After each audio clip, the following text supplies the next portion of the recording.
warahmatullahi wabarakatuh. Teman-teman, perkenalkan nama saya Bagus Pamungkas. Nama saya Nur Afriani. Nama saya Lena Yulianti. Nama saya Rian Hermawan. Assalamualaikum warahmatullahi wabarakatuh. Perkenalkan, nama saya Lena Yulianti dengan NPM 101207014. Di sini saya akan menjelaskan tentang pengertian dari analisis rasio keuangan. Menurut Harpindo tahun 2010 memberikan pengertian bahwa rasio keuangan adalah suatu angka yang dibedakan dengan angka lainnya sebagai sebuah hubungan.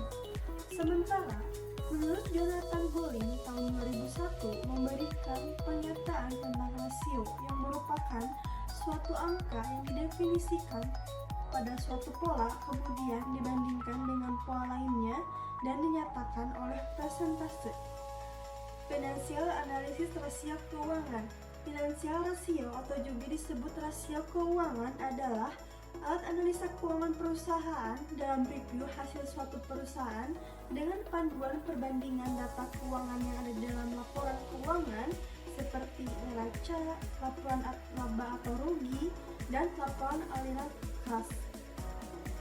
Sebenarnya, pengertian rasio merupakan sebuah alat yang disebut pada arithmetical terms yang bisa berguna dalam menerangkan konektivitas antara dua jenis data keuangan. Nama saya Rian Hermawan. Selanjutnya, saya akan menjelaskan mengenai kegunaan dari analisa rasio keuangan. Analisa rasio keuangan diwujudkan dalam rangka serta daftar statistik yang lebih bisa dibaca serta diterjemahkan, serta laporan keuangan yang begitu rinci dan rumit diganti menjadi sederhana serta informatif. Adapun beberapa kegunaan dari adanya rasio keuangan merupakan hal yang tercipta sebagai berikut ini.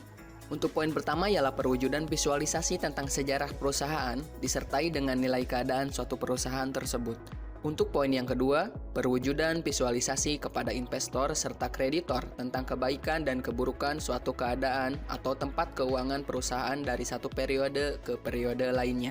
Untuk poin yang ketiga, mampu menetapkan efisiensi kinerja pada manajer perusahaan dengan dituangkan ke dalam catatan keuangan serta laporan keuangan. Poin keempat, adanya kemungkinan seorang manajer keuangan melakukan prediksi reaksi dari para calon investor serta kreditor di saat melakukan pencarian guna menambah dana. Poin kelima, mampu mewujudkan pembuatan keputusan, adanya pertimbangan serta melakukan prediksi berdasarkan tren pasar dengan pencapaian perusahaan serta prospek yang akan terjadi nanti di masa yang akan datang. Poin terakhir, standarisasi ukuran penilaian perusahaan agar memudahkan untuk memahami posisi perusahaan yang berada di kalangan industri lainnya. Itulah kegunaan dari analisa rasio keuangan. Saya Bagus Pamungkas. Di video ini saya akan sedikit menjelaskan materi tentang jenis-jenis dari rasio keuangan. Oleh karena itu, mari kita sama-sama menyaksikan penjelasan berikut ini. Jenis dari rasio keuangan. Dalam dunia bisnis secara keseluruhan yaitu adanya analisis rasio keuangan pada bisnis dan dapat dibagi ke dalam kelompok rasio sebagai berikut.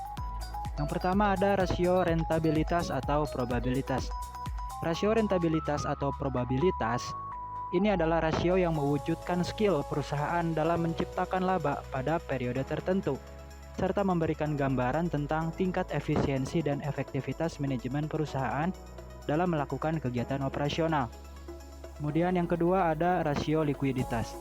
Kemampuan sebuah perusahaan membayar kewajiban finansial jangka pendek merupakan analisis rasio keuangan bersifat likuiditas.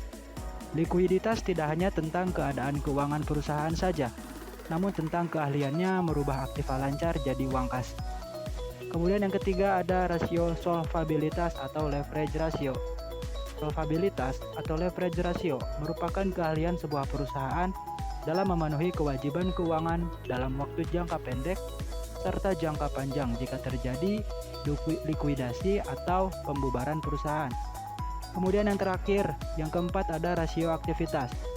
Untuk mengukur kegunaan dari seluruh sumber daya yang ada, maka digunakan rasio aktivitas. Dengan analisa keuangan yang efektif, perbandingan bertahap pada penjualan dan investasi dari jenis rasio yang dilibatkan pada aktiva keuangan. Selain itu, adanya persediaan aktiva tetap serta yang lain merupakan tolak ukur adanya rasio aktivitas ini. Hai teman-teman semua, perkenalkan nama saya Nur Afriani. Saya dari kelas B di Prodi Manajemen. Kesimpulannya adalah, sebuah rasio tidak akan memiliki arti bila berdiri sendiri. Rasio harus dibandingkan dengan rasio lain agar rasio tersebut dapat terwujud secara sempurna. Hal ini dibuktikan dengan metode perbandingan rasio saat ini dengan rasio yang sebelumnya. Selain itu, analisis rasio keuangan dapat dikerjakan dengan memperbandingkan perusahaan dengan perusahaan lain di dalam bidang industri yang sama. Setelah itu, kita akan dapat memahami bagaimana prestasi yang diraih atau dicapai oleh perusahaan tersebut di dalam bidang industrinya. Untuk memudahkan Anda dalam menganalisis rasio keuangan Anda, gunakanlah software akuntansi yang memiliki fitur laporan keuangan terlengkap dan perhitungan rasio keuangan yang mudah, seperti Akurat Online.